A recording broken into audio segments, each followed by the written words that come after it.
Hello and welcome to Talking Bottom, the podcast where we talk about the sitcom Bottom and overanalyze it to fucking get all the enjoyment out of it. I'm Matt Brooks. I'm Paul Tanter. And I'm Ange Johnson. Now we're talking about every episode of the sitcom, and we've run out of episodes of the sitcom, and we're on to the live shows finally. Are we doing the live shows? We are doing the live shows. This is Bottom Live 2, which I think is fucking brilliant. Yes. It is. It's a great one. I think this is kind of the height of bottom fever, if such a thing existed. You know, I think this feels to me like the movie in vibe kind of thing. Like, I wish this was the movie. Do you think this is better than the first Bottom Live? Yes, yeah. You do? I do. Okay. Some people don't think that, do they? They actually think this is the weakest. I don't think it's the weakest out of all of them. I've seen some people say they think Oh, 2 really? is the weakest one. Oh, Yeah. well, who are these people? I don't know what they're watching. Why were they allowed out in the street? It sounds ridiculous. I don't know if it's the nostalgia of the fact that it was the first one, but for me, the first Bottom Live is the pinnacle. This one comes a close second, but it's still very, very good. Well, I saw this one before I saw the first one, so I think that might be some of the reason why I preferred it. Yeah, I think I'm the same. I think I saw Live 2 before I saw Live. I have to say, I completely forgot about the intro. With all the shots of Oxford and the classical music, and I was really watching this in a coffee shop, taking notes, and I burst out laughing. The heavenly chorus that plays over the top of it. Because of the age we are, all three of us, our first viewing of it was on the video, not the actual live show. Yeah. You get the opening choral music and those shots of Oxford, and it sets up so perfectly what's coming. You know what is coming, and that just makes it funnier when it's punctuated by a huge fart. Do you know what I mean? The more regal and posh, and the longer it goes on, the funnier it is when eventually it gets... The fart is so good. It's something we can only aspire to with our quiz noises. The poster looks great. I don't think I'd really studied that before. And it's, of course, the big number 2 tour as well. Poo joke in it, yeah. So again, straight away, Bottom and then number 2 tour is a joke. And then it opens the same way, though. It's the fart noise that opens Bottom Live, isn't it? It's a very similar setup to the first one in that it's a fart noise, starts with Richie off stage saying something, some actions that happen off stage that you don't see, and then brings him on. That's what I mean. It's a similar... Every single one of the Bottom Lives, I think, starts with Richie and then Eddie, and both off stage first. Yeah. I think I'm not 100% sure. Yeah, they want to introduce them and have the round of applause. Yeah, they want to milk their moments. Yeah. All right, so Paul, let's have the plot. Okay, so this is going off of Wikipedia because obviously none of the live shows are on iTunes or anything like that. The plot for Act 1 is, after a strange half-mentioned turn of events, Richie and Eddie are about to meet the Queen. Richie is very excited over it, while Eddie keeps forgetting it because he's permanently drunk. When the Queen is rallying through Mafeking Parade, they think she'd enjoy them getting out their todgers and set off a massive fireworks display, a mixture of rockets and semtex that leads to the unexpected explosion, ending the first act with a cliffhanger. And that's the first act. The plot for Act 2, as per Wikipedia, is Richie and Eddie are sentenced to 350 years in prison, charged with... And then it reels off a list of the things they're charged with. I won't read all of those. They are faced with a problem in prison. They are trying to escape Geoffrey Nasty, the psychopathic penis remover's boss, Horace Big, who is built like a donkey and has a really enormous knob. It's quoting. After he takes an unfortunate liking to Richie, they eventually escape just in time for the Queen to come round for tea. They don't realise that the Queen was actually coming, so they set up a tripwire wired up to a bomb at the door to stop the police from catching them. Unfortunately for them, it just so happened to be the door that the Queen was coming through, so they accidentally blow up... Plot. That's the ending. Unfortunately for them, it just so happened to be the door that the Queen was coming through, so they accidentally blow up Her Majesty as well as themselves. That's fucking hell. And then the audience applaud, and they get out and bow. Fucking hell. The person whose job that was really dropped the ball there, I have to say. That's shit. I think this is probably a little bit unfair, but I feel this, just I guess from the time of when it came out, it's kind of lumped in with the Roy Chubby Brown Geoffrey sort of Christmas stocking filler tapes. You know what I mean? Okay. You get what I mean? The quality of this is far better than that shit. Yeah. But do you know what I mean? There was a time when videos were such a commodity. Yeah. I remember my dad's video collection being very much the Jimmy Jones, Chubby Brown, Bernard Manning, that kind of thing. And then just at the very end, you had my new 90s Rick Mail comedy collection just edging in ever so slightly. But you're right, there was a big kind of market for these, wasn't there? Jethro, Jim Davidson even, that kind of thing. Cinderella, remember that with an S. Well, stand-up, you would watch it on video if you couldn't get a chance to go out and watch it live. It's the same now, really, but obviously with loads more streaming that happens, so there isn't the same push and marketing for selling a DVD. It is a stocking filler kind of present, isn't it, for someone who is a fan of any of those stand-ups, but I mean, obviously we love Bottom, so I'd say it's absolutely elevated above the likes of Roy Chubby Brown. But you're right, it would have been a Christmas present everybody wanted. No, I don't want to speak ill of them at all. Nothing bad about this, but I bet they must have made a fucking mint doing a live tour because it's sold out. It is so full, and the videos must have sold like gangbusters as well. I wonder if they got more royalties as it's not a BBC thing. Well, I think the BBC was semi-involved. I think the BBC shot their outside broadcast by the credits. Oh, do you think? I think so. I think I saw a BBC credit. I will say that if... Well, there was the production company from Ade and Jennifer that I saw come up at the end credit. I think the live shows were owned by them. They made the money from it. They could do what they want with it. If the BBC had owned the live shows, then the BBC would have been the ones putting the videos out, and they would now be out on iTunes and DVD and that kind of thing. Yeah. Whereas actually these were a bit more difficult to get hold of, weren't they? Yeah. Rick's opening off stage, I think, is such a great bit of vocal and it feels like physical comedy even though you don't see him, you know. And it's such a great subversion with the doing the 180 and it's the I'm trying to get it in. Okay, so it's a penis gag, then it's a key. Oh no, it is my knob. Do you know what I mean? Yeah, but it's interesting because we know the character. No one thinks, oh, Richie's having sex. Right. Do you know what I mean? That's what is trying to be sold as. Yeah, but we all know, what's really happening. Maybe he's wanking, I think, would be the inference. I suppose so. And I suppose he is because he's trying to put his knob in the door. Yeah. Is he really? Is he? What's happening? Is he doing it to try? Is showing off to the imaginary people, the imaginary audience that's in the character's head or something? You know what I mean? Yeah, it has to be that. Obviously, you know, to have Rick talking to the crowd before he comes on, you've got to do that. But he does talk to himself out loud a lot, doesn't he, in the show? Yeah. So he's doing a running commentary on what he's doing, and I love the sound effects of obviously the slip or tortoise. It's over the top, isn't it? Yeah, good one. And then the clattering down the stairs, the dog sounds again. So even before he's come on stage, in the 60 seconds before he appears through the door, we get several of what you could call the greatest hits of Bottom. Calls Eddie darling, which is the cementing the wife relationship. Yeah. Falls down or up the stairs, never quite sure which, and then he's attacked by the loud dogs that seem to have followed him home from the Lamb and Flag. And there's a wanking joke almost instantly as well when Eddie's not there, so he's like, "Where's that Freeman's catalogue?" Right, yeah. Within a minute or two, like 2 minutes when his voice starts, even there's like 7 really good gags. And talking of his voice, he sounds really hoarse, doesn't he? I suppose he's been on tour, hasn't he? Yeah. Much more noticeable in this one, I think, than Bottom Live. So you know the movie within a movie in the South Park film, Asses of Fire, I believe it's called. So Terence and Phillip. Yes. Yeah. This sort of had the same sort of effect on me where they're swearing so much and I'm an impressionable kid and I'm just so excited. First time I've heard the word cunt said as much and as creatively. I just loved it so much. There's something magical about it. Oh, it was magical when you got your hands on a copy of this. They're actually swearing. Oh, wow. Yeah. When's the first cunt in this? It's not for a while, is it? Is it when they're describing the royal family at some point? Or is it? It might not actually be, you know. I think they might save it up to the second half. Once Richie comes in, we cut to a few shots of the audience reacting to him. Do you think they look a bit less 80s? Right, we're a bit further into the 90s now than we were for the first one. They look a bit less 80s this time. Yeah, they look absolutely 90s, yeah. But no vox pops from the audience to open this one. No Wonder why they made that decision.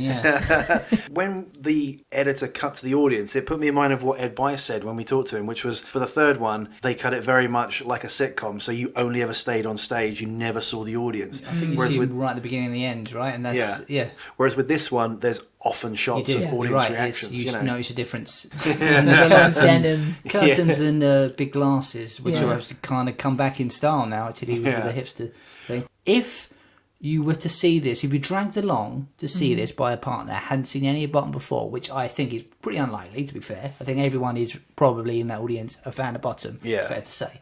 But the writing alone works so well with the introduction of the characters, shows their relationship so clearly within a minute. Yeah, you wouldn't need to have watched Bottom to know exactly what's going on. An abusive relationship. Eddie just punches him as habit. He doesn't take any enjoyment out of it. Walks past, punches him, turns on the TV. That's all you need to know. That's actually really, really well done. Quite apart from his pronunciation of Lingerie and the I'm All Alone. I didn't get that as a kid, Lingerie. And I'm All Alone, which I half expected to have someone yelling out, have a wank.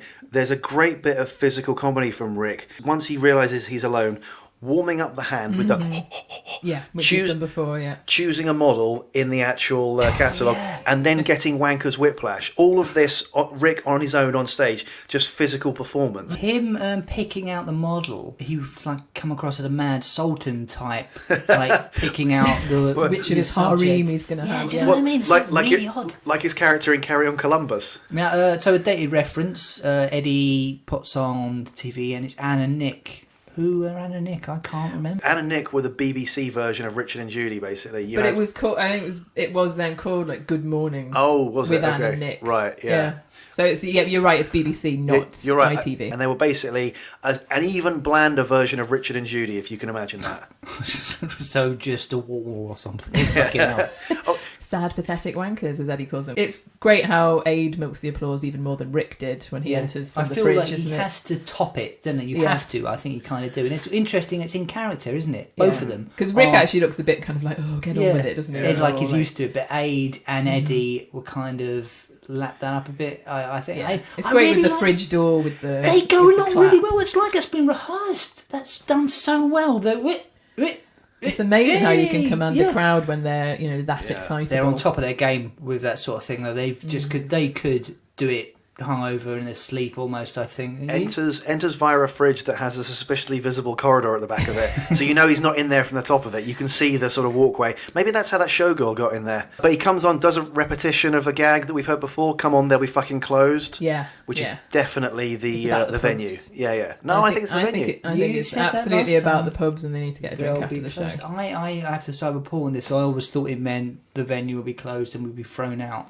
Which obviously wouldn't happen. I think it's about getting a drink afterwards, and the pubs they're will be rich. fucking They can closed afford now. a bottle or something for nothing. Because they'll be closed. Why wouldn't he just say they want to shut this place? They're talking about the pub that they're going to go to for a drink afterwards, I think. Or even wherever else they might go. Could be strip clubs, but I'm pretty sure it's a pub for a pint. Were you the tour manager on any of the Bottom Live shows? If so, email in and let us know what they did for drinking afterwards. So you talked about him turning on the TV. Did you notice that you could see through the TV that there was no screen on it? Yeah. I mean, it doesn't ruin anything. It was just an aside, obviously. You've got to allow for that with wide, isn't it? For everyone in the audience, they haven't got a close up there. Correct. Yeah, no, absolutely. The set itself is actually very similar to the first Bottom Live. In fact, I'd say it's pretty much exactly the same, but some of the furniture's changed over. The bookcase where you'd expect it to be against the sort of far wall as you look at it is actually moved to the wall with the window. Okay. Why would that be, do you think? There's no I'm plot not too points, sure why are they've there? moved it, but it's not where it is Doesn't traditionally. Well, where it's it the sort was of in thing the live. characters can move it around. It's not a mistake as such. But No, it's not a mistake. There's just some like minor tweaks, like it's a different sofa and all that kind of thing. And the sugary painting's still there, isn't it? Apparently, according to IMDb, you can see the electrical lavatory helmet from Bottom Live 1 on the cabinet to the far left. Okay. Yeah. It's there on the side. Any... It's just subtle, isn't it? Like, noticing that makes you fairly eagle-eyed. Any changes may be because the set has to accommodate the prison set halfway through it. So obviously the prison set is just literally put down in the middle of the actual flat. I have to say that the flat set does look better than the prison set, but I really like the prison set as well. There's something really sparse about it. In the wide, it doesn't look that good, but all the close-ups in there, which the audience don't get, it does its job. So... start going on about the plot. Where they the Bottom Live shows have a kind of recurring gag of there's a plot this year that they make fun of the fact that they don't really have a plot. With this one, I think does have a plot. Would you say is it kicked off with the mention of Geoffrey the psychopathic penis remover, because he is integral to something later on, isn't he? Well, he's not the inciting incident. It's meant to be. The tortoise is owned by Geoffrey Nasty. That's right. So it is quite high up in the plot setup that Geoffrey Nasty, the psychopathic penis remover, is mentioned. That's a throwaway gag, but then he comes back. That's a surprise. I think the inciting incident is the Queen is coming round. Of course. Right. Yeah. That's the main plot point for the first half. I love Geoffrey, the psychopathic penis remover. That's like a step up in surrealness from the BBC show. Yeah. This does feel like a little bit nasty, and I don't think the BBC would have allowed that. I don't know. I'm speaking completely from guessing here. No, I would agree. I think it sounds too violent, even in the telling of that name, doesn't it? Oh God. Oh God, it's so. There were certain things I think they wouldn't get away with on the BBC. You know, the wanking jokes as well. You know, like quite overtly more so, aren't they? In this one, Richie coming in carrying the quick save carrier bags as well. Like that's a great little setup for later on, where it's that he's been having a fight with the pensioners and everything. At the and he's got the wrong bags. Yeah. But the fact he shops at quick save at that point, that's absolutely where Richie. It's like coming in with Aldi bags now, isn't it? So let's analyse that. What has happened? You think? Why has he had a fight with some pensioners? What's really happened? Oh, they've probably pushed in front of him or something, or and Richie's mouthed off. done that to them or whatever because he's so like full of self-importance, isn't he? He's tried to push in front of them. And They're he not knows he having can win in a fight with a pensioner. Well, can he though? He thinks he can win in a He fight with a thinks he pensioner. can. They're outnumbering. And in the end, what does he come away with? Something that could be a colostomy bag or could be a ball in the bag curry. That is such a good prop. Yeah. Because they do look very similar to a bag of shit and taste very similar. But what a good way to find out. Let's just boil it up and find out. Yeah, he's why not? What else would you do? And let's test it on the Queen. Yeah. It's all they've got in, even though he's gone shopping especially. I do, as well as the slight overload of double entendres, I do think the "what the Queen is coming round" thing is overdone just a little bit. The idea that it's not getting through into Eddie's head, again, it's just overdone a little bit. Maybe a little bit. I like the fact that it is a throwaway comment, which is not a throwaway comment in Richie's world, because he, as he says, has been saying it for months. No, you know this. 9 months he's but been that's a talking good about intro, because it's a thing of blah, blah, blah, blah, blah, and the Queen. Sorry? Excuse me? That's I think the unusual. inference is that Ade is drunk. Well, Eddie's drunk. Right, Well, yeah. Said That- specifically And that, he's isn't not it? got any short-term memory, so he just keeps on blanking it out. And also, Richie's talking utter bollocks, isn't he? He's not listening to him, because what do you mean the Queen's coming round? Again, it's another flight of fancy of Richie's entirely, isn't it? Because he has completely imagined that she's coming to their flat. Yeah, it's not. She's just driving down the road. Is it? She is in the area, And and the plan has got so many fucking holes in it. Yeah, absolutely. Yeah, She's like not 9 gonna come months round. previous, he's read in the Hammersmith Bugle or wherever that the Queen is going to be driving down Mafeking Parade. Yes, they say and that's he's the convinced himself that means she's coming to their flat That's for the tea. only other mention of Mafeking Parade, I think, in the entire show, I believe, because they say it in Burglary and in here. I think they say it in the first live as well.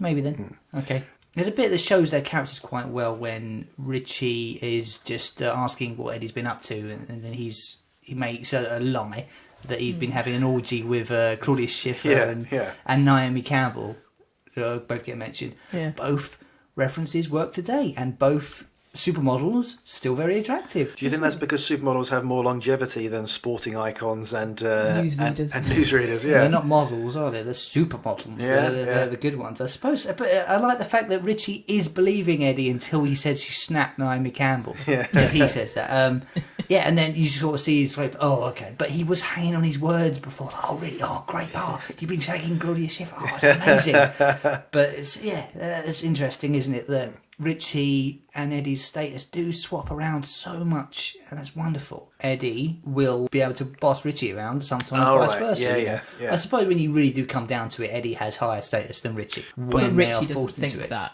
No. Yeah. And so you can play Richie as higher status whenever you need to, and vice versa. I suppose it just depends whether Eddie's drunk or not. Yeah. What do you think of Ade jumping out the window when he's asked to clean? Well, he's the mention of cleaning the lavatory comes up. Good. I mean, I think for a physical thing that has to be done in one take, really good. The jumping out the window is great. The jumping back through later on is fucking brilliant. It's cartoon level. What? You know what? Blackadder when the tray gets dropped. And they say she had an accomplice, but it hasn't been caught. Yeah. If they had then used that in the third series, I would have been perfectly fine with it because with the repetition, just because it was such a good moment of physicality. You know? And he heard her. He heard him from downstairs on the pavement. Say, what? Money? We won the lottery. What I love about this though is that he thinks the Queen's coming round. And what do you do when anyone's coming round? You have to clean the lavatory, of course. Sure. But Richie doesn't know enough to know that the Queen takes her own lav with her everywhere she goes. So he doesn't even know that. Is that a real thing? Yeah, Is that apparently. Okay. Yeah. I read a story somewhere that a place had had the toilet refurbished or something, and then the Queen had used it, and then when they went in there afterwards, there was a single pubic hair on the sink, so they kept it. Yeah, I can't remember. I'll have to Google that. I'm going to Google the Queen's pube. The Queen's pube. That great TV show from the BBC in the 90s. You remember when we talked to Ed Bye, and he said there were bits. How many times are we going to subtly put this in? No. This is relevant. Okay. When we talked to Ed Bye, he said that there were bits that they included every night that look like mistakes. Mm-hmm. When the door doesn't close, I think it seems that you can tell from the over-exaggerated way that Rick turns away from the door to enable him to then double take back to it. I'm really it's not deliberate. Sure. There's something about it that seems a little bit genuine. But that's the magic of his acting. It's too perfect. I think that you're just a daughter, I'm Rick fucking Mao is iconic. Almost. Right. But it's... Yeah. I would lean more towards the fact that it was staged because it is a little bit too good to be true. Apparently most of their gaffes are staged. It's a weird one, isn't it? Because how can you guarantee the door's going to flip back every single like night? on a switch or something. People build these things for a living, don't they? They'll figure it out. The only way we can answer this is if anyone out there went to see it live at any of the other dates other than Oxford. Please do tell us if you recall whether those things happened those nights as well. When the Queen starts getting mentioned, and there's a little repetition where Richie asks Eddie to sit down, then to curtsy and thing, and then Eddie comes up and I know one, she's so fucking unpopular. Gets a round of applause. Cut to the audience. One person is decidedly not applauding, arms crossed, looking fucking annoyed. Like, don't you dare. Yes, I think so. I really think so. Look at it, guys. It wasn't Charles, was it? No, it's a woman, crossed eyes, stony faced. Right. I'm not laughing. Maybe surrounded by she's people been laughing and dragged applauding. along by a Maybe, but she's centre. She is centre of the shot. She's so noticeable. For once in their lives, they get an absolute genuine bit of good fortune, which winning is the that lottery. They win the lottery. Now, obviously, there's loads of jokes here. Obviously, this being the bottom universe, this gets turned on its head. But for the first time in Richie's life, it occurs to him, and it's never occurred to him before. It's occurred to Eddie before for Richie, but not to actually for Richie, for him to hire a prostitute to lose her virginity. Yeah, that's odd, isn't it? You don't need to be a lottery winner to afford a prostitute. I think that's really telling of his character. If you were his way inclined and you won the lottery, I think you would think about getting a trophy wife or a mail order bride or something. But you think, I'm going to employ a prostitute. Makes it sound like it's not a one-time gig, like you're hanging around the house whenever I need a bit. Will she get PAYE and stuff like that? Maybe Richie doesn't actually have enough money to employ a prostitute. That's why he never has been for them. £11.80 was their savings, and everything. I don't know how much a full sex kind of in the 90s. Obviously, it would have been with a prostitute. When he got £600 from Auntie Olga, he should have gone and hired a hooker, shouldn't he? Madame Swish, he thought was a hooker, didn't he? And, but that was Eddie. That was Eddie. Yeah. But Richie thought it was that. Yeah. Just before that, there's a joke we've missed where Richie phones the Samaritans. Oh, I love that. Yeah, and they hang up as soon as it mentions his name. Now, for that to make sense, that would mean there'd have to be some kind of group consensus in the Samaritans. There's been like a big meeting or something. Like if anyone ever phones up with this voice, it's that he's rung that often that every single person there at the call line knows who he is straight away. And it's a thing of like, oh, but what if he's really suicidal? No, we hope he dies. Good. Yeah, well, we sent round a memo. His name's on the wall. Do not answer the phone to this cunt. There must have been one or two staff members complain, and then it all started trickling. Yeah, I've had that nutter too. You know. Yeah, he just rings up to talk bollocks at them. It's an obvious gag, really, isn't it? But yeah, fuck me, it really plays well. Mystic Eddie's horoscopes lead. Fucking hell, I love that. He's not even bothered to come up with a pseudonym. They lead to Richie's knackers getting twisted, which then reveals Richie to be a bit of a masochist. Yeah. That's true. He really seems to be getting off on it, doesn't he? There's a weird moment for just a second. They are kind of pleasuring each other. Well, Eddie is enjoying hurting him, and Richie's enjoying the surf. And there's something very sexual. It's similar to the electrocution bit, isn't it? Guess when so. he's like, ugh, and then he's like, I'll have some more of that kind of thing. Because he gets no one else touching his knob ever. Even a wrench from Eddie's like giving him a thrill. It's not a theory; it's presented as a fact that Richie and Eddie are the only readers of the Hammersmith Bugle. Now they've had an advert for Storm Margarine. in that paper. So what? How are they running this business? It's ridiculous. You have only heard of the Hammersmith Bugle from them, so you assume it's the paper, but it turns out it's just something that they like. Could it be what Eddie's actually knocking up on his printing press upstairs? I think he's got some sort of involvement in it. If Eddie is the one creating the newspaper, did you see what he created for the headline? No News Again Nightmare. Oh. Lovely. Haven't they done that before? Another one? Yeah. No News Again, I think, is the change here, whereas in the TV show, I think they had whole. No News Nightmare or something like that. On the back page, it's a very Tory message. What does it say again, sorry? Hotline bid to stop benefits cheats. Okay. I remember hearing Knackers Caught in Wrench and thinking, that sounds quite interesting, but he skips over it as if it's just a montage of different things. But then you get to see it, the payoff. And are those fake? Obviously they're fake, but do you reckon they're actually kind of like soft? I would imagine so, because otherwise there's a danger you could actually get caught. Yeah, they're probably made of rubber or something like that. Because they look very convincing. I love how he grabs the frying pan as well, incorporated in the fight. It's every one of the hits, the frying pan, it's not the same sound. It's got a different tone, different tune to it. It's like, that's a detail that didn't need to be there at all. They do that in the chess episode when he's hitting Richie into the corner. Yeah. You get an almost Big Ben sort of style of ding, dong, dong, dong as he's getting hit near the fridge. Details, it wouldn't have made it any funnier to not have there be the same sound over and over again, but the attention to detail. It kind of does, though, doesn't it? If it changes the tone. Yeah. So I suppose it only improves it. I suppose where having the same sound effect makes it funny is where you're doing a load of repeats. So like when Eddie is continually kicking him in the bollocks over and over and over again, it needs to be the same one to make it funnier. This was after Series 3, wasn't it, this live show? Yes. Yeah. So 2 words, sandwiches. Call back to the last episode. Yeah, so they did survive. Yeah. Because Series 3 went out in like January, February of 95, and then this tour was November. Now, I have to admit, I've got a real soft spot for puppets, and when the parrot turns up, and it's used very sparingly, but I fucking love it. Really, it's so naff. Yeah. But I don't know. There's something about it. Yeah. It's fun, obviously, Ade's voice being lent to it and everything. And it I don't know, like, obviously we're going to come around to how it kind of is integral to the plot at the end and everything. Yeah, integral. But it could have been another plot device used, but it's a bit like the young one, them doing the puppets and stuff then, isn't it? Like, it's a fun thing to have on the stage. And it's the Vicars. Is it the Vicars or the Archbishops? It's the Archbishop of Canterbury's parrot, apparently. No, I think it's called the Archbishop of Canterbury. Oh, right. That's the name of it. It's the Vicars. They're little joke of they've started having women vicars. Yeah. Richie just sits at the back row, masturbate to just a woman being somewhere public. Just a woman being in a building, basically. God. Yeah. Oh my God. And in uniform, though. Spot on. Eddie completely called him out there, and he's like, "Oh, how do you know these things?" Well, it's great that he's apparently been on Crime Watch. Yeah. There's so there'd be a reenactment, right?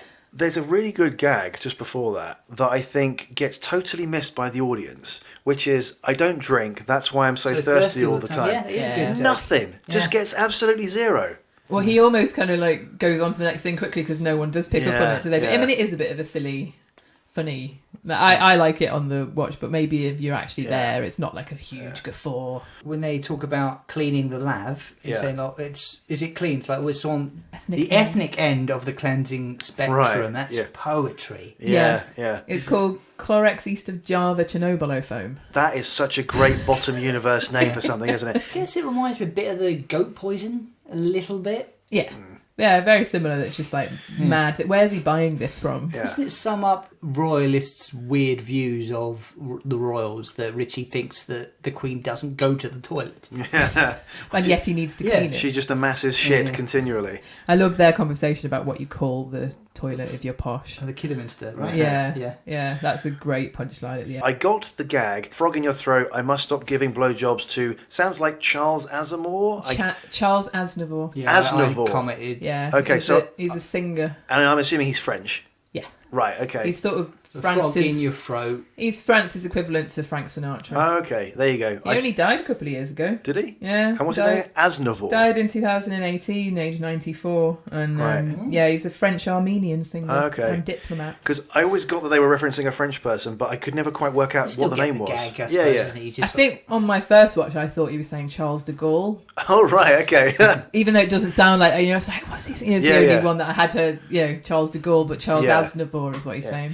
Now, you guys like bad puns. I do. I'm not a fan of pato cake. Oh, I love this bit. It's It so feels silly. like an in-joke between those two Yeah. that's being milked, even though Now, like, I don't it's care the audience don't AIDS. like it. Now, I like it. Again, Rick reacts like he wasn't expecting it. Yeah. Did he react like that every It night? feels like there's something missing. Like we're missing something almost. Right, It right. does And I think feel it's like- just a really, really old school pun because Yeah. obviously pato cake, baker's man is just Yeah. like It so does feel- stupid a Right, thing to. So what's the to other put meaning in. of pato cake? No other meaning. I mean, pato cake, the baker's man. Yeah. Refresher of what's happening in the plot. Then basically, they are talking about entertaining the Queen and drip feeding to the audience the plan of getting the Queen's attention. I really love Eddie's homemade firework. The look of it, the Yeah. design. It looks like something a nutcase would make. Oh, Stuff. absolutely. The attention to detail, the Union Jack stuff on it. The wheels are Union Jack coloured. Like each, there's like 3 different colours in it, and it's something I missed before. Yeah, and his brilliant trumpeting sound as he comes in with it as well. I do think though, in the reality, inverted commas, of their world, it's much more likely that would have either blown up while he was making it or never blown up. You Yeah, know, it doesn't. yeah. I don't have much faith in his explosive abilities. It's I'm not in any way a terrorist, but like is Semtex something that will just go up as soon as it gets a flame? I think you need a detonator for it. I Okay. I don't So, know. yeah. Semtex is plastic explosive, isn't it? It's the stuff that Right. you in movies you see them sticking like a wire into or something. I think it needs the charge to Yeah. ignite it. So, but even more explosive than say dynamite would be then. Obviously they're using Semtex think because so, of the yeah. gags that go along with a it. So comical he's- amount as well, isn't it? You would not need anywhere near as much as that to have an explosion. I like the so this I guess is the Hammersmith version of. I'm using Hammersmith as shorthand for bottom universe. This is the Hammersmith version of the Queen. I like Yes. the fact that the quote that the Queen would casually, "Oh, what the fuck's that?" and there's an explosion. And if you were to analyse, or not even analyse, think about the plan for a second, Richie, do you think there's a possibility that someone would think that was a bomb and a terrorist explosion and that you'd get in trouble?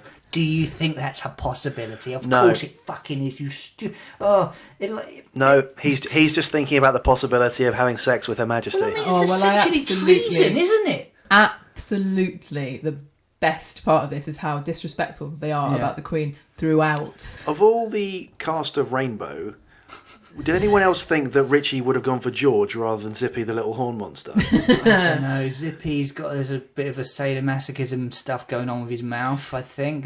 Richie would have ended up getting his knob caught in Zippy's zip. Would he not go for Bungle? Before, yeah, one with actual legs and a nostril. No, but George is sort of the effeminate one, isn't it? I think he... I think Zippy's fairly It's effeminate as well, isn't Not he? really. He's more of a monster. It's asexual. A sexual beast. He's a Zippy, fucking horn monster is Yeah. what he is. Zippy, Like- Zippy is the impression that people do when they try and do an Eddie impression Yeah. and don't quite nail it. Yeah, that's right. Well, I like before he's turned on by him, Richie is just shocked and appalled of the idea that Zippy getting into the.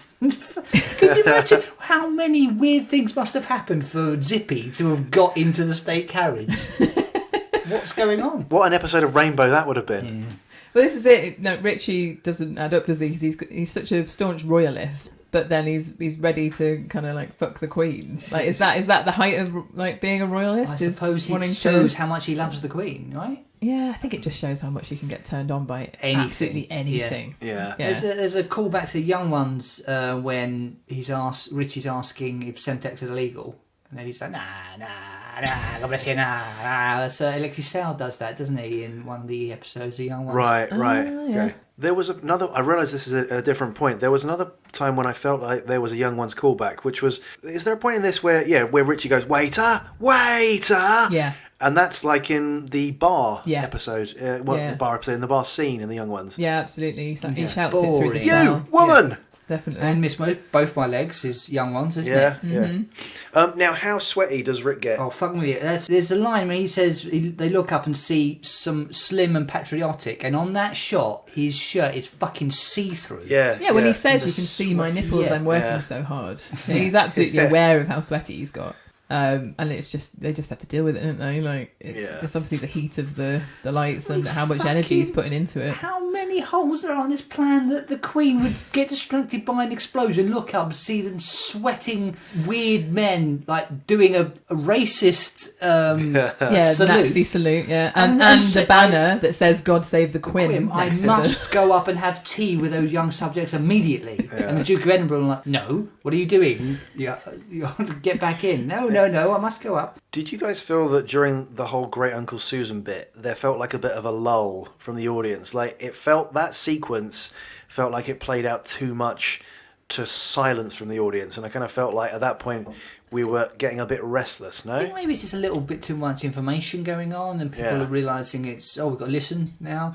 Great Uncles. It's not just nod gag. They're just talking now. Great Uncle's an odd relative, isn't it? Just that's interesting that they did something like that. It's just the language they've done of that it before, haven't your they? great uncle. Do you know who your great uncle is? I have no idea. Yeah. No. Yeah. Well, he's not still alive. Okay. But it's just it's just your grandma or granddad's brother or sister. And why does It's he not have that far a back. girl's name as well? Something weird going on as with all Just of them. Great Uncle Susan, Yeah. yeah exactly.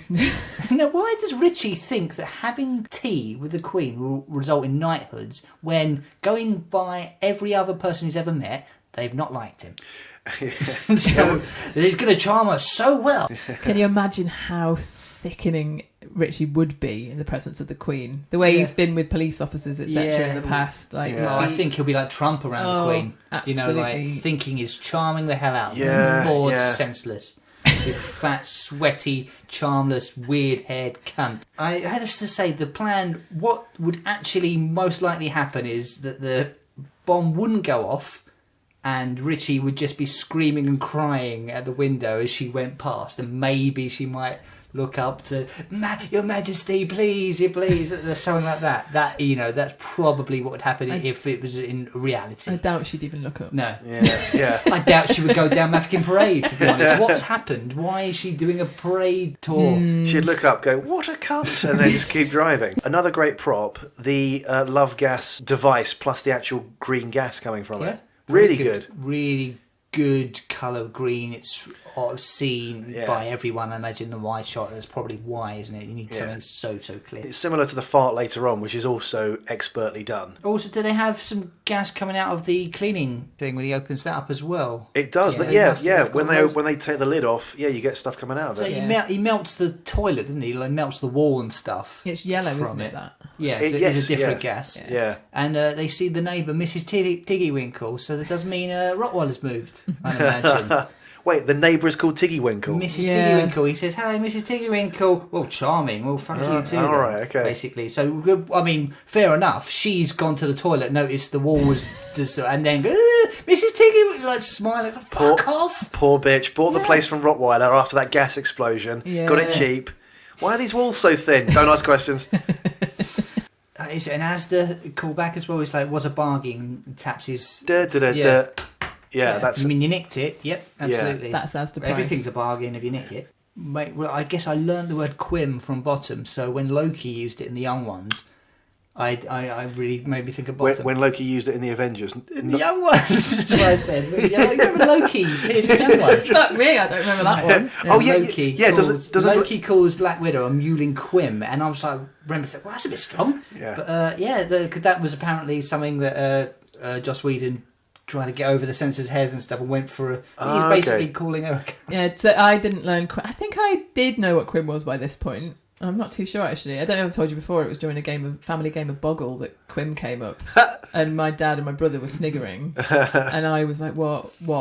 Because it came out in the thing, and it's like, "No, you'll learn when you're older or something." And I remember looking it up in the dictionary. Cause I was like, "What the hell is that?" So yeah, I already knew what Quim was, which is why I love that he's done that. Is it meant to be an Eddie misspelling? I believe so, yeah. Or is he taking Richie? the word Queen and thought, No. fuck that, I'm writing Quim? I think it's an Eddie misspelling, a bit like when he writes Eddie is great in Spraysmano, but actually he writes great as in text speak. Yeah. So you think it's meant to be a genuine mistake, not Eddie sabotaging the banner on think purpose so. because he hates the Queen? It's Eddie's illiteracy. They turn on the TV to check on what's happening. They see someone being sick over the edge or something, don't they? Yeah, Margaret, before she died. She was a alcoholic, wasn't Yeah. she? Was that what that's referencing? Yeah. Like they mention the streets of Hammersmith like something out of Dickens, where like all these starving people going after carrot on the street. 'Cause it's sick. I don't know if they're doing it to eat it. I think it's because it's royal sick. Right. Isn't that Oh, the I thought it inference? was that they were so hungry and starving. No, I think yeah. it's a scramble to get it because it's vomit from It's a royal mouth. It's royal sick. It's going to be worth something. Yeah. It's just Margaret just abandons all of her training and stuff. Like I'm just gonna puke up. It's like do it inside the carriage. You won't know over the edge where they're being filmed. I want to know what this is meant to be for, though, because like, when would Margaret and the Queen and the Duke be all out on a tour of Hammersmith? Getting stuck on the flyover as well is great, isn't it? Because wouldn't you think they'd have cleared the streets ready for the royal parade? But no, everyone gets stuck on the Hammersmith flyover. Fed up in the carriage there. That could be a play in itself, couldn't it? There's the Queen stuck in traffic. It could be, yeah. Yeah. Dog shit kebab and cat shit kebab. I thought was in the show. It's in this. Right. I mentioned it.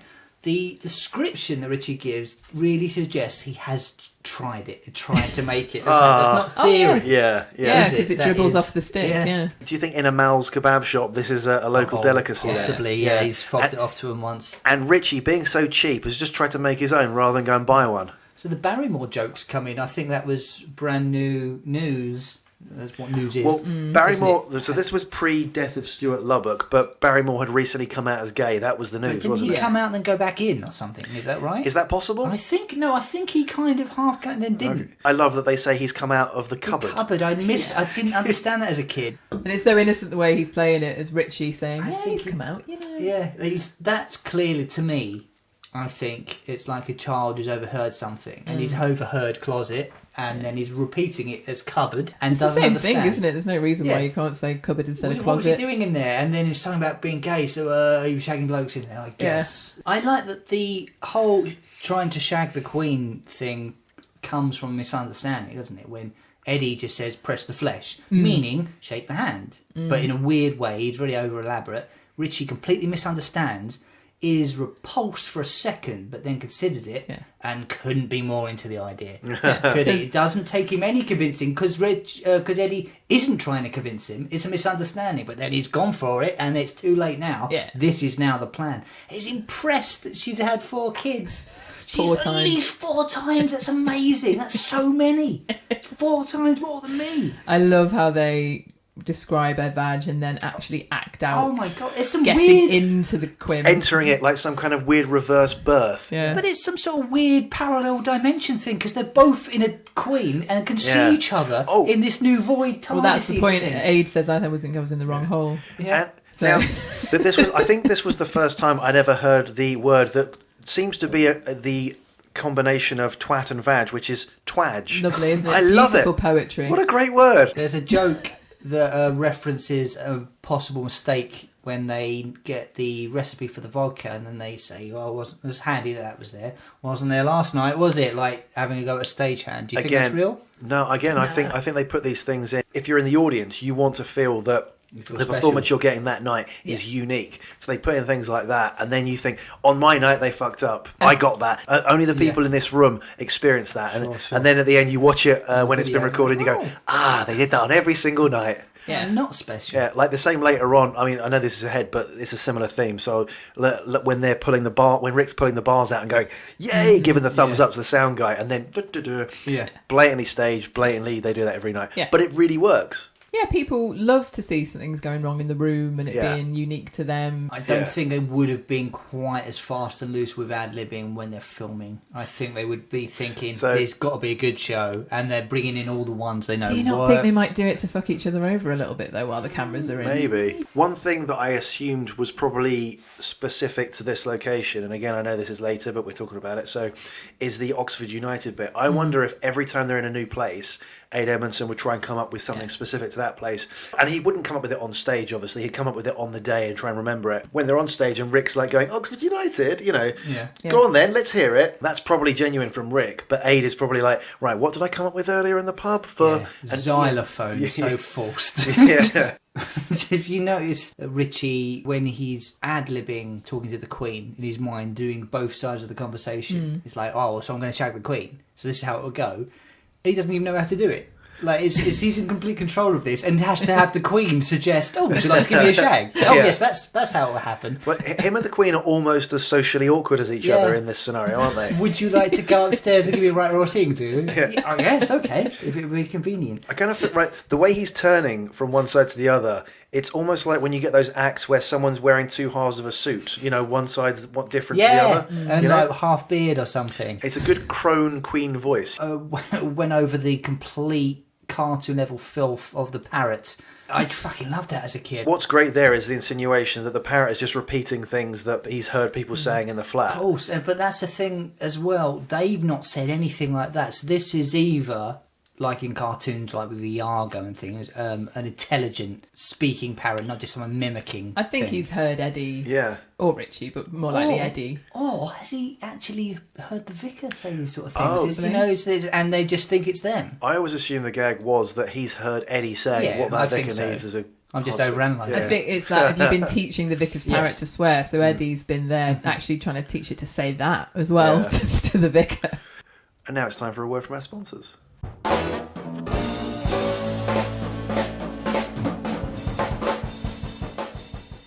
I'm about to divulge a great secret.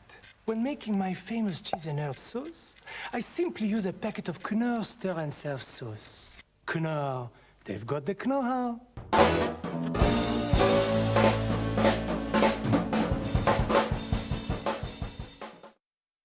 The plan keeps getting additional parts to it, I guess. When the love gas gets thrown in, like, okay, this will go good with my plan because now I want to fuck the Queen. I don't just want to get her for tea. Get the love spell thing going on, right? If the gas was working on Eddie, it may not have stayed working on him through the trial, but clearly it stayed working on Richie due to him... He just attacks someone. So now we're into the second half when they're in the prison cell and they're talking about the events that's happened. Richie got beaten up by the police and the judge, and now we're into a slightly uncomfortable moment where Eddie actually says they added sexual assault to the list of charges. That's a bit of a uncomfortable moment. Just someone there, and just we had to pull her off. It just saw something. Let me get her or something. I didn't think about that. Yeah, maybe he is doused with the love gas and can't. When we come back after the second half, there is actually, of course, an initial great opening laugh just at the set that we're in because it's a surprise. Yeah. Curtain comes up. Gag. Oh, they're in prison. Great gag. So, Angela, what are the list of charges exactly that the guys are accused of? Okay, so we've got attempted asphyxiation of the population of West London. So for gas. Yeah. Yeah. Detonation of £400 of Semtex in contravention of the Anti-Terrorist Act. Right. This is oddly specific, isn't it? Just, Attempted regicide. which Yep. is Trying to kill the Queen or King, but in this Okay. case the Queen. Arson. Causing an affray, wiggling their todgers at the Queen, and then, of course, sexual assault is added to it. arson. Kind of, isn't that not the same thing as the Semtex? That seems like that's part of. Well, yeah. actually, that's a point because if an explosion would probably cause a fire as a byproduct of that, but you don't generally Get charged charge by arson and terrorism. You don't charge the IRA with arson as well. And Yeah. arson I is think on the way out they set fire to the flat They or something as well deliberately to try and get some kind of insurance thing. I don't know. Now, one thing I didn't pick up on until this time, these stereotypical prison outfits they're in with the arrows and stuff, normally the arrows all point to the face. I think it's meant to be a sort of thing of like, look at me, look, pay attention, look at this guy's face if he's on the run or something like that. really? Something like they have arrows on their feet, on their shoes as well, like footprints and stuff, to just basically really showcase these people aren't members of society if you saw them out and about. Okay, Like. I had no idea. But their arrows in their costume are pointing downwards. I don't think that's a mistake at all. I think they have gone for the wrong thing Right, on purpose. okay, It's another little weird detail. Yeah. Their choices. Yeah, I mean, I don't know. Is that to point at their knobs or something? I don't know. Why would they Yeah, be pointing yeah. down? Well, that's a Pointing point. at their bottom, So, I suppose. Yeah. Right? Are the ones on their tops pointing down and the ones on their trousers pointing up? They're all They're of them. pointing down. All the arrows are down. Them trapped together in a bunk bed feels very. What would you say? Red Dwarf? Red Dwarf. Yeah, feels very. Well, very it's Red Dwarf. It's also porridge. To hark back to that sort of I thing. don't see with the Ronnie- comparison to porridge at all. What do you mean? Ronnie Barker and Richard Beckinsale sharing a cell? Never No? heard of it. No. No? Okay. Because I think that this half a bottom actually does prove it's a complete two-hander, isn't it? Apart from the woman who's the Queen coming in at the end. And Yeah. I don't think that's a Mr. woman. Big. Oh, The character No, of the Queen. it's the production manager, isn't it? I think Oh, it's listed in the yeah. credits. Yeah. He looks like Tubbs from League of Gentlemen. Yeah. Absolutely. But the idea that they're playing out just the two of them talking in a cell, that episode of Porridge is always lauded as one of the best because it's just the two of them for the full half hour. Right, yeah. I mean, this must be, a full 45 minutes or It's a long more? time, yeah. And Rik and Ade managed to drag out the plot. It is all gold. Apart from the brief appearance of the pot-bellied Mr. Big appearing at the door. I'd say the biggest reference to what this is actually is Cellmates. I was also going to mention that when we got to the Stephen Fry line. So for anyone that doesn't know, Rick Mayall and Stephen Fry were in a show at the Wyndham Theatre in the West End called Cellmates, which was a new play written for them. It had, as far as I know, 2 performances before Stephen Fry left. It had toured a little bit. Outside of the West End. Yeah. But they'd literally only done 2 or 3 performances before Stephen Fry fucked off. One of my mates worked at the Wyndham Theatre and gave me a poster of Cellmates, which I brilliant. lost. So, I do not have. Stephen Fry basically had a nervous breakdown at this point. Now, the story at the time was he'd read a bad review and then just kind of went off on a sulk and he was kind of trying to pass it off as something a bit more. When actually he was in the grips of depression. He had a suicide attempt. He had an attempt. I think he did. This is all highlighted in a really, really good documentary that Stephen Fry did. It was about his bipolar, wasn't it? It's called The Secret Life of a Manic Depressive. I don't know if Rik and Ade knew all the details of this because their comments are maybe a little bit bad taste. If you know that he was actually suicidal at the time, things. I don't think there's anything malicious in it. I don't know whether Fry actually came out and talked about what had happened during that episode until much later. Yeah, I think that's probably what's happened. Yeah, I mean, Cellmates was early 95. It was 95, February 95. And this was the November. This playwright and Rik Mayall were shafted with this happening, and I think they had to have the understudy on, but the thing was cut short. And just for clarity, the play itself was those two as cellmates in a prison cell for the entire duration of the performance. They're making fun of cellmates by them doing this, and there's the joke. I now see why Stephen Fry fucked off because Rik Mayall's being a pain is the joke. Yeah, it's a good background to know because I think when I first watched Bottom Life 2, I maybe didn't actually have any awareness of what had happened with Stephen Fry. And I think I just heard this just general thing that Stephen Fry just abandoned the show. It seems very genuine that Age just come up with that night because the cameras are rolling. But again, I think they probably have said that every night because it's a great line. He says it again right at the end, doesn't he?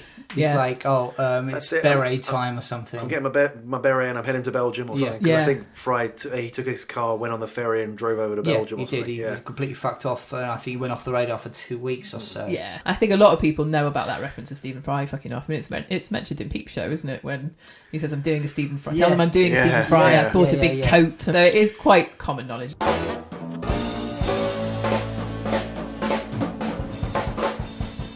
Back onto the very bottom thing of describing something that's happened. Like this trial sounds like a fucking great episode, doesn't it? Oh my god! Well, but for somehow Eddie's drunk through the trial. He's smuggled some booze in. Eddie, I imagine, would just kind of be enjoying the show, and Richie ends up getting attacked. Richie annoys everyone to the point that not just the police or security get involved, but the judge jumps down with his gavel. Oh, and you can sort of see the logic behind that. The guy's got a hammer, he's going to attack someone with it. It's here that they do the great watch gag that Ade Edmondson himself has said on, I think it was a Guardian. I think he just said, the gag was fake. That we didn't have the gag. That one is. Yeah. And do you guys know what the Cones hotline was? So traffic? I remember this was something set up by John Major's government. It was a widely ridiculed hotline phone number where you could call up to report areas of the motorway where there are cones and no one's working or something like that. Absolutely. It was brought in apparently in 1992 and it was shut down because it was a waste of government money in September of 95. It tells you something about how far we've come in politics that a phone line to report cones was used to ridicule someone, whereas now we're in the realms of other more murky stuff. Apparently the service inspired the term cone syndrome to describe a piece of legislation from government that seems to serve no real purpose. Okay. But it is a great misunderstanding because you can just imagine what Richie's imagining it to be. It sounds dirty, doesn't it? The Cones hotline. And that's the one thing he went for, the only phone call. This one. The American lawyer that Richie mentions, Casey Jones. Now, I always thought... Turtles. Yeah, Casey Jones... Not a lawyer, is it? Casey Jones was a character in Ninja Turtles who comes on with hockey sticks and beats people up. Yeah, so Casey Jones, I googled, I have to say, it's a 1957 to 1958 Western series based around the railroads. If there's a reference we're not getting and you're over 50, Please don't have a go at us. We're just going off what we've Googled and what we know from our childhood. Okay. Did you notice when Richie says when he's playing around with nicknames, he's going to be called Ginger? Oh, I should get some dye for my pubes. You hear an audience member go, repulsed by it, a real long one. Ugh. They would have known how to feed the audience the opportunity to yell, have a wank. The audience think that they're being clever and that they're coming up with it off the cuff. Rik and Ade knew exactly when they were going to say it, and they set them up perfectly for it. I think. Do you think it was a real occurrence once in Bottom Line 1? Someone saying wank, they're like, right, we can have fun with this. Maybe. And then wrote it into all the other ones subsequently. Maybe. All we need is Richie on stage going, oh, what shall I do to pass the time? Or, oh no, what shall I do with this broken arm or something? Oh, that broken arm mime. You can see how he's doing it. Sells it fantastically. I remember doing that as a kid, faking it, tricking an adult, I think. Oh my God, are you right? It really looks amazing. The Geoffrey, the psychopathic penis remover, comes back into the plot. Now we hear he's a fellow cellmate of theirs. Not cellmate, a prison mate, whatever. Now, the voice of the person whose knob is being cut off. It's clearly Rik. It's quite obviously Rik Mayall. And then I think the other one's Ade. The parrot is Ade. Yeah, the I parrot's think. Ade, yeah. Richie does Mr. Big. I think they share the penis removing. I think it's a couple of them have a go at the screams for that. Knob. Yeah. My knob. Yeah. And then you see the audience about to laugh over that line, and he holds up his hand like, no, you'll miss it. No, you'll miss it if you laugh here. Then it's a blood-curdling screaming. It's actually fucking a bit horrible. too horrible. No! Yeah. You imagine, don't do that. Yeah. Oh, okay. And then we go into another great fight between the two. Great punching from Ade. So like a punching bag, isn't it? Like boxing. But then when Richie goes down to the floor, he's doing kicks to Richie's head, which, again, because of the camera angle, this was a problem in the first one, you can quite clearly see the foot is going over Richie's head. I do think the bit with the cricket bat is really inventive with the bollocks face. Yeah. Bollocks face. It's actually quite a workout for Rik, that, if you think about it. He's doing sit-ups, essentially, isn't he? Yeah. Where am I? What place is this? What time of man?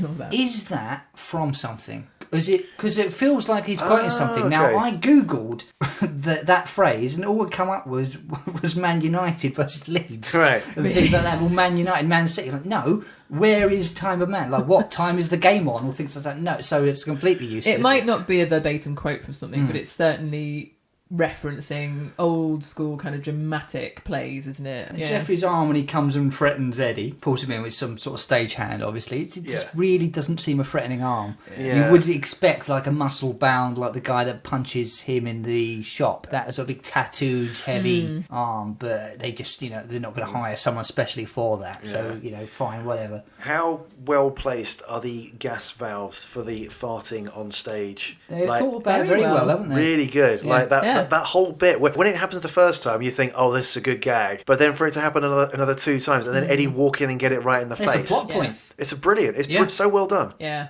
I like the fact that Geoffrey has a bag of severed penises. The reality of that. Because is he collecting them then? Yeah. When Richie's left alone in the cell, though, just to say there is a little bit of a niggle when Ade leaves, you can see the stagehand took out of the way so you can't be seen.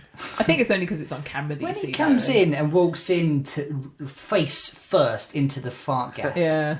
It shakes with it. It doesn't feel set up. It really, the timing and payoff of it's really good. Comes in carrying a present from Mr. Big. And shorter trousers already. Short trousers, which don't get referenced to later, but it's nicely done. It is. Comes in carrying a present from Mr. Big, which appears to have been borrowed from an episode of Red Dwarf. A gingham dress with blonde pigtails. Yes, Rimmer wore that, right? All that's missing is a Mr. Flibble hand it is. puppet. Yeah. Mr. Big's description, the payoff, the end of it, is surrounded by the dead and dying. It's a description of someone always surrounded by dead and dying. It's like he's one of the 4 horsemen of the apocalypse. Or a doctor. He's famine. You could describe a doctor as surrounded by the dead and dying.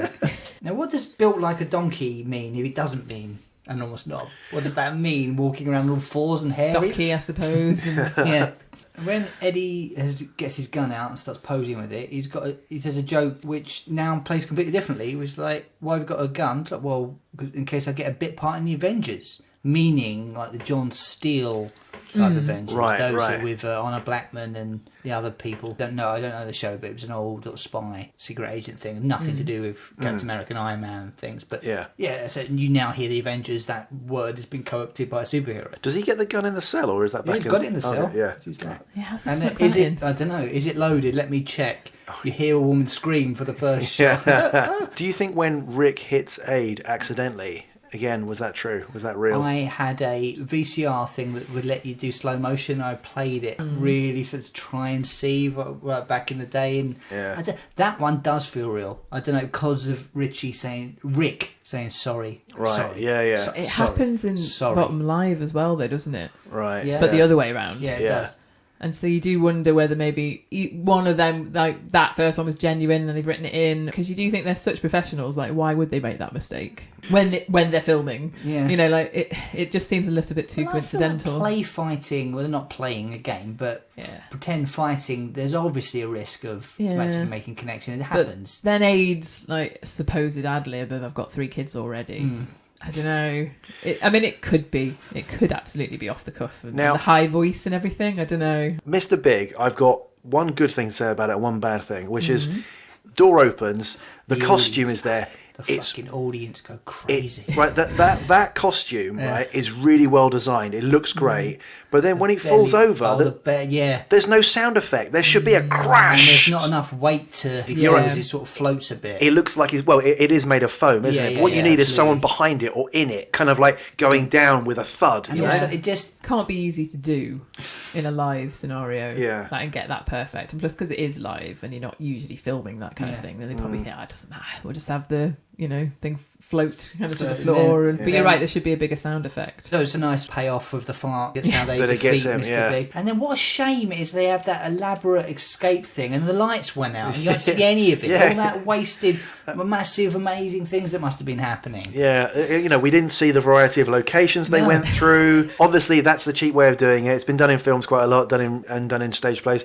You cut the lights and you have things play out entirely with sound, so you get the escape. And in the meantime, while the light show is going off for electrocutions, and while you hear them narrating their escape, the set hands are on moving the stage out the way to get it back to the flat, how it was. The audience are so happy that they've got out and they're in the flat. So it seems heroic in a way where it's not in any way heroic. Well done. You've escaped and gone back to your flat, the first place the police would go to look for you. So what's the whole thing of he fell on a sheep and fucked it by falling on it, and then the sheep calls him and breaks up with him? It's so bizarre, isn't it? Eddie, first time, him saying the phone number. Do you know who Ilya Kuryakin is? I never got it at the time, and it wasn't until I googled the name literally 2 days ago. It was the Russian character from the TV show The Man from U.N.C.L.E. So he was a spy and a master of disguise and all that kind of thing. Right, I've never watched that, but that makes sense. Count of Monte Cristo, a variation on the they spelled the count wrong gag. I like Richie when he's thinking of his plan and to brag at how good a plan it is. Like, this plan is practically rational. Practically rational. That's how good this one is. I'm glad that Eddie finally got to be Dirty Eddie and do his Dirty Harry speech about the bullets. And I think the fact that he reloaded is a great payoff after the parrot with a very suspiciously similar sounding voice mugs him off. And I love that in all the excitement of Richie forgetting all of his fucking lines as well. You do think that's a genuine ad-lib, but again, probably is written in. Maybe. It's also it's Richie forgetting his lines, not Rik. Yeah, well, he's got to stay in character, hasn't he? By the way, it's got to be said, right, Rik plays through the course of the entire performance with the audience a lot. He plays up that exaggerated character of Rik Mayall, who's sort of fuck you to the audience. Does it constantly through it. The pinnacle of it for me is the cunts didn't notice. Because he says children. To them or something. He says children earlier, doesn't he? He says children quite a lot about the audience. Their plan... Well, Richie's plan after they fake their deaths is to go and live the life of Riley in Skegness, right? With what? They haven't got any money. Where's the money coming from to pay for this? It feels like he's recycling a plan from the burglary or something. Yeah. Has he not remembered the lottery winning is only, 5p? And they owe 10p for the phone call? Yeah. But I suppose you don't need that much to move to Skegness, do you? If Probably you've been living in London. Now, exotic Skegness. Do you think it's a real mistake when Richie is putting the tripwire out onto and he's fucked up with this bloody thing and it's all tangled? I don't know. Again, I think they do that every night. That one feels like fucking on did- television as well. That one, it feels like he kind of cuts into his line, Yeah. and he suddenly goes from 0 to 10 in anger. I don't Yeah. know. That one, I think is real. Okay. It could just a be. hunch. It could definitely be real because you'd think that they could be able to set it up to be able to not be all tangled up. But at the same time, like, I mean, Eddie's kind of just like had enough now and waiting for it to finish and just playing to the audience. And that's a great play. Oh, isn't yeah. it? I never thought of it as a play until that moment. Yeah. It is a play. Of course, it's a play. oh yeah, like we've Yeah. said before, like they are like little mini plays, the bottom Yeah. episodes, and they've written it Yeah. as a play. Did you notice how the appearance of Monica, a callback from the Yeah, first definitely, live yeah. show, got a bit of an applause as she came on? Yeah, different hair colour though. That annoyed me. It's blonde. She's blonde now. Well, she's probably been off doing different acting She jobs got- since then. Well, Yeah. she got blown up. Would I you think suppose, he? and Yeah, he would have got new one. another doll, I wouldn't he? suppose. So it just seems like if you're going to bring her, maybe they just couldn't find a brown hair. It's just a little bit annoying to me. Like Yeah. they brought the back and The then but it's not detail. right. Yeah. So Rick voiced a couple of characters earlier. He voices the Queen as well, right? The Queen's voice is him. Yeah, It I is, guess isn't so, I it? would Yeah. say so. What Yeah. has happened there? Why is the Queen coming round? Well, this is the thing I wanted to say. Like the idea of writing to the Queen to appeal to her as an old soldier, etc. Yeah, but She's put them in fucking prison because they tried to assassinate her with a load of semtex. So why would writing to the Queen for a pardon work? And And you know- now she's still coming round for a shag. And he says, "Oh, she's got my letters." He never wrote those letters or sent them. And what I Yeah. think has happened, they died in the escape attempt, and this is some weird fever dream. The rest of it's Coma. you know what? purgatory. It could all be Yeah. a complete dream from the moment the mustard gas has got out. or couldn't from it? them being shot in the flat. The series 3. They died in the explosion. The prison cell was some kind of purgatory, Yeah. and now the flat is either heaven or hell. You wouldn't believe that they'd be able to genuinely escape. Obviously, it's all just for the fun of getting back to the flat I mean, that's set. a weird logic, a massive leap in logic that the Queen turns up and wants to abdicate the throne and fuck them. It could Yeah. all be Richie's dream from when he gets like beaten up by the jury and the judge. Stagehand's just doing the wave courtesy. They're like, you've learn a bunch of Queen mannerisms. Okay, well, I've got the wave. Great. Yeah. That's it. No, I'll tell you what, at the end, it's all revealed that since the moment that Richie stuck his head in the oven in the first episode of Bottom, he's been hallucinating everything since then. They're not going to do He a bloody lives alone. They're not going to do a bloody British Empire. Eddie on it, doesn't are they? exist. He noticed that Rick accidentally. So we end, as ever, because it's Bottom and it's a Bottom Live show, on an explosion, which I think is always going to be the way they end these shows, isn't it? It has to be, they have to go out on a bang, and usually it has to be both them dying in some kind of massive That's all explosion. of- But when this happens, they've been on stage for 105 minutes, going absolutely frantically for the entire time. Like, it's a hell of a performance. It is. Oh, absolutely, Really good. That sweat is well deserved. He says, "Listen, we're working our bollocks off and give the lump of plastic a round of applause." Yeah. Notice his neck goes wrong when he shoots it. Well, I suppose he's been shot, so he can argue the logic of it. But it's like the spring. You see the spring? Oh, and right. Yeah. The feathers come off and stuff. Yeah.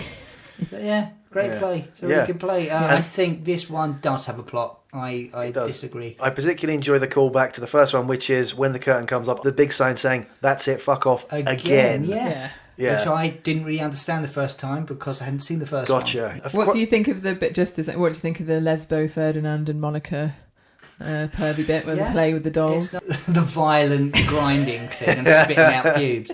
Why is They have Eddie's so homophobic and sensitive that he's like, yeah, we're doing this.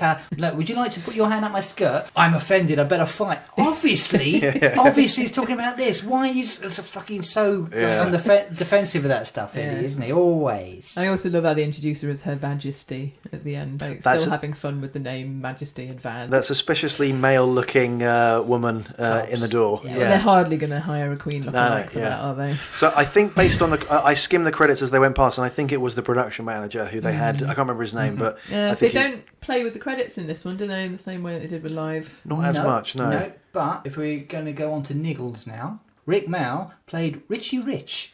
Oh, someone's fucked up the credits then, Oh, haven't really? they? They And, don't put Richard. No, Richie Rich. He played Okay. Richie Rich, and Ade Emerson played Eddie Hitler. So Interesting. Yeah. I did notice it was directed by Dominic Brigstock, who is quite a big comedy director. Directed Knowing Me, Knowing You, first series of I'm Man and Partridge, Green Wing, Smack the Pony. So brilliant. Okay. also, I think the brother of Marcus Brigstock, the comedian. So other Niggles, minor things really. I think we mentioned both of them. Miss Both My Legs being used again. Doesn't I mean that's an audience they like it, but it is using the same material again. Mr. Big falling over. It's not done very well. and Monica's having different hair colour really bothered me. How about you guys? Nothing majorly bothers me. I think on the rewatch, etc., that the bloopers are almost certainly all staged.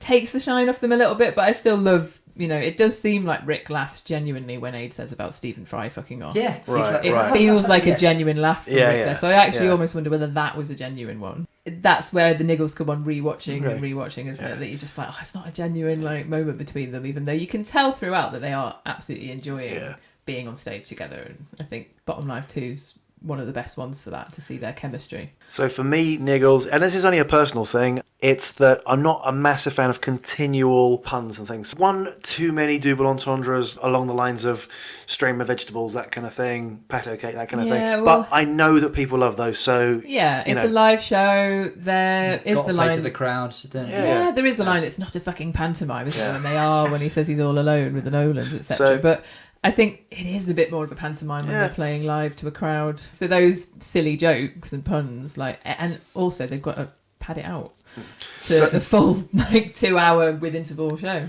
So for you guys, highlights. I really like the 40 Towers impression that Eddie does. Oh, the Sybil. Yeah. Have you put that picture up yet? Yeah, and it's referencing an episode. Yeah, absolutely. yeah. It's something. There's a weird little comedy snob payoff thing in that. I don't know. I really like that moment. It shows that Ade himself and Rick are comedy fans, isn't it? Putting that in there. And of course, Rick does a Frankie Howard impression. Yes. With the Frankie, you're back. Love that. A real throwaway gag that gets almost nothing when Richie is doing the gangster rapping thing. He puts his cap on backwards when it's the same front ways and back ways. It's just a small little print. Oh, I've got to put hats on backwards. Yeah, slight niggle with that is that they repeat that. They're great, these American things, aren't they? Don't they? From, is it Break? Oh, Where he says that, it's like, gimme 5, Eddie. Oh, yes, and punched him 5 and times. Says, they're great, these American things, aren't they, in the episode, and then this is another use of that. But I love this. I love where they go to the help and being mugged and raped and murdered. It's like, what do they say in downtown central LA? The prison bars being twisted around their neck and their nuts later, that comes from nowhere. You don't recognise that as a fake prop until they pull it out. I think that's done very well. And his mime of his arm being snapped, I think, is fantastic. I would say stand-up moment for me would probably be the entire scene of Zippy and them talking at the telly and describing what's on the events. The Duke of Edinburgh's sewed his knob to his nose and all that. That moment is absolutely brilliant. When they finish with the TV as well, instead of turning it off, they smash it. So for me, highlights, I think probably Rick's bit of physicality when he comes on, choosing which model to masturbate over, warming his hand up, and then getting wanker's whiplash. Yeah. And wanker's whiplash. What a wonderful bit of writing that is. In just 2 words. What great alliteration. Yeah. And then Eddie, literally him exiting via the window and then reappearing at the window. Absolutely fantastic to see that done in a stage production, because you could do that in the TV version quite easily, but in a stage version it's just done so more well. Impressive, doesn't it? The timing has to be spot on. And standout moment as well is also the Quim, I think, and just the descriptions of Her Majesty's vag and all of that, that bit where they climb inside and everything. It's her being older now doesn't change the joke, because the Queen's like a character, fictitious, fairy tale creature almost. Do you know what I mean? It's not having sex with a woman who wears a crown. It's having sex with the Queen. Right. Yeah. I mean, it's so irreverent, isn't it? And it's so disrespectful. And they've done it, obviously, with the knockers out on the 50 and all that before. There's just so much fun to be had with it. Yeah. Because it is so wrong, isn't it? The idea of fucking the Queen, turning everything dirty and all that. I love that when it's I'm trying to fuck the Queen. That's one of my favourite lines in the whole show. Do you think the Duke of Edinburgh has ever said, I'm trying to fuck the Queen? No, not since he's sewed his knob to his nose. Sound effects? I think the penis is being removed. Sound effect is frightful, but memorable. Does it make you want to does it make you wince? Does it make me want to remove a penis? It's a horrific scream. It really is. Yeah. Splurting, squelchy. It really puts an image in your mind. Really good. For me, I think the opening fart that punctuates the orchestral choral music and the beautiful shots of Oxford. It's just a great way to bookend that whole sequence, and it's coming, and when it happens, you can't help but wet yourself laughing. So we do a quiz every episode of Talking Bottom about the episode we've spoken about. Obviously, Why would we do anything else? I'm Quizmaster this time. It's going to be 10 questions, and the one who gets the most questions right wins. You know how quizzes work, right? Yep. Yeah, so it's a bit of fun. Play along at home if you want. Just, try and answer before them. You can't win anything, but go for it. I think I'm going to go for airy fart. And I'm going to go for squeezed fart. Okay, very good. Right, fingers on sphincters. Question 1. What time is the Queen expected? 12:20. 12:20 is correct. That's a point to Ange. Right, question 2. This is a multiple part answer. I guess we need to know all of it. What was Eddie left by his mother? He was bequeathed some stuff. Is that Ange? A man trap. That's one of the things. And what's the man? The man trap. The man trap is laced with something. Yeah. A packet of cigarettes or a bottle of... I don't know the full answer, sorry. Okay. I'm not going to know the full answer, but is it laced with miniatures of Gordon's gin or something like that? No, all wrong. It's something like cigarettes or like a magazine or the something. whole thing that he was bequeathed was cyanide pills, mustard gas, and a giant man trap laced with a pint of lager and a packet of cheese and onion crisps. Right. Annoyingly, I do remember No, I got writing that one down, right. but it's gone. Okay. Question 3. What is the secret ingredient in Great Uncle Susan's vodka? Ange? Helmet. It is helmet. Damn it. Ange? Yes. Hat. Helmet. Helmet. Damn it. Yes. You don't write bowl in ingredients. What do you mean? That's not an ingredient, Susan. That's really weird. It must be like something out of the I think the lining full of all odd stuff has accumulated this magical Great Uncle Susan's stuff. sweat. Yeah, maybe. Question number 4. What is the poster that they have in their cell in prison? That was... I think it was Andrew. It was definitely you, yeah. It's the Nolans. It is the Nolans. This is 3-0, Paul. You need to step up your game. Patrick. Colette. Question Colleen. 5. How many years per minute do they get sentenced to? Years per minute? Yes, they say... Basically, they get sentenced to 350 years, and they say, well, that's such and such years a minute for how long they're caught. Can I buzz in? Yes. I just did. 50? It's 50 years per minute, yeah. Because they it's get 7. 350 years and for it's 7 minutes was the trial. Fuck. Okay. It's 4-0. You need to really pick up your game. Thanks. Cheers. Yeah, one of Richie's plans to escape prison is to pass themselves off as laundry vans. How does he plan to do this? Ange? Eat the furniture? Eat the furniture, Oh, yeah. fuck's sake. It's 5-0, so you need to get all of these right and then a tie-break. Thanks. I am waiting so you can have at least one. Cheers. Okay, that plan to eat the furniture was abandoned by Richie. Why was it abandoned? According to him. No? Okay, well, the plan was abandoned because it just occurred to him that this plan is phenomenally bad. Right. Okay. So he threw it away. We can assume that Geoffrey went on to do more crimes and done more injuries and stuff. But in the play, what is the amount of penises that he has removed? The most amount, you know what I mean? Sorry, are you asking how many penises has he removed? Yes. The maximum number? The maximum number? 344. Yes. Fucking hell, Ange. Alright, so that's 6. I love Bottom Life too. Yeah. Okay. Fucking hell. What wing are they on in the prison? B-wing. No, it rhymes with B-wing. It is E. It's E-wing. Fuck's sake. We are on E-Wing. Yeah. Who... This is question 10, because it's Yeah. all to play for. It's Thanks. not. Is it how far from No. the prison Hammersmith is? Because Paul will know that. Who lends Eddie the cricket bat? Mike Gatting. No. No. Is that... Well, it's not Patrick O'Violence or Patrice O'Violence. Oh, I mean, it's the guard, isn't it? I guess so, but he does refer to him as by name. Has anyone got a cricket bat out there? Screw? Nah. It's Brian. Oh, okay. Meh. I don't remember that bit. All right, Okay. a couple of bonus questions here, but I'm going to stop taking down notes because Angela has won. Yep. How many did I get? You've won. That's all we need to know. You've got 7. 7. Right, so a couple of... How many did Paul get? No. Doesn't matter. Right, so a couple of bonus questions for you, cunts at home. Or can we not answer? Well, I'll go on then. Go on. What is Mr. Big's full name? Horace Big. Yep. Don't need to buzz anymore. Unless you mean Mr. Absolutely Fucking Enormous. No, that's not his real name, though, is it? Okay. His full name, full legal name is Horace Big. Okay. Do you know that one, Paul? No. No? Even though you read it out in the Wikipedia. I might have remembered it, yeah. What publication does Eddie do some freelance work for? Photography. Amateur photographer? No. No. Oh, it's something to do with violence. It's a good name. It reminds Atrocities. It's Atrocity magazine. Atrocity, It's yeah. Atrocity magazine. Atrocity magazine. Atrocity That's a magazine. great It's name. brilliant. Bizarre. Remember that magazine? Yeah. Yeah. And the final tiebreaker had, how much of their 350 years sentence did they serve?